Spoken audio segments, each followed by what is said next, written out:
Ndugu, ni wasalimu kwa jina la Yesu. Hivi upendo ni nini? Upendo ni nini? Mbona upendo, inaonekana upendo ni kitu kikubwa sana zaidi ya tunavyofikiri. Kwa sababu Paulo hapa katika Wakorintho wa kwanza 13 ukianzia mstari wa kwanza pale ameelezea kwamba nijaposema kwa lugha za malaika na wanadamu, kama sina upendo nimekuwa kama shaba yenye upatu uvumao.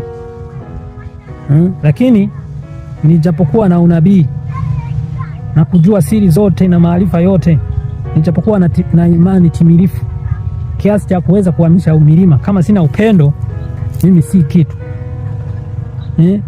Nikitoa mali zangu zote kuwasaidia maskini, nikajitoa mwili wangu ungue, lakini kama sina upendo mimi si kitu. Sasa upendo ni nini?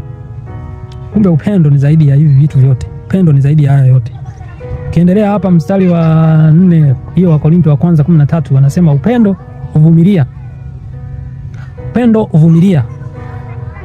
Upendo ufadhili. Upendo au usudu. Kuvumilia tunakujua, kufadhili tunakujua, ila au usudu maana yake hauna wivu mbaya, au angalii mambo ya watu wengine na kuyaonea kijicho na kuyaonea wivu ambao ni mbaya, wivu ambao unaweza ukaamua kuua mtu mwingine na kuharibu vitu vyake. Huo ndo wivu mbaya.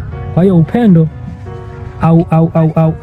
au usudu hauna wivu mbaya. Lakini pia upendo hauoni uchungu. Upendo pia hauhesabu mabaya. Upendo hauhesabu mabaya. Upendo haufurahii pamoja na udhalimu.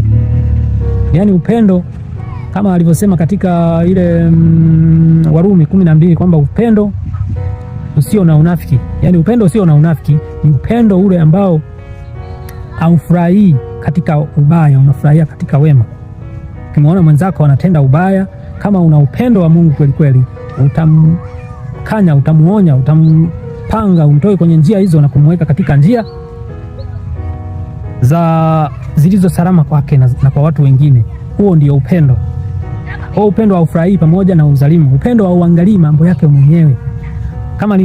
Kama nilivyosema kwamba tunatakiwa tuishi kwa ajili ya watu wengine. Takiwa tuishi kwa ajili ya watu wengine. Kwa hiyo upendo hauangalii mambo yake mwenyewe. Yaani upendo ukiwa ndani yako huwezi kuwa unaangalia mambo yako mwenyewe. Utakuwa pia unaangalia na mambo ya watu wengine, hali za watu wengine. Kwa sababu sisi wanadamu hatuishi kwa ajili yetu, tunaishi pia kwa ajili ya watu wengine. Ndio maana ya upendo. Huo ndio upendo. Naona sasa kumbe upendo ni zaidi ya tunavyowaza, zaidi ya tunavyofikiri. Upendo ni kitu kikubwa sana. Upendo ni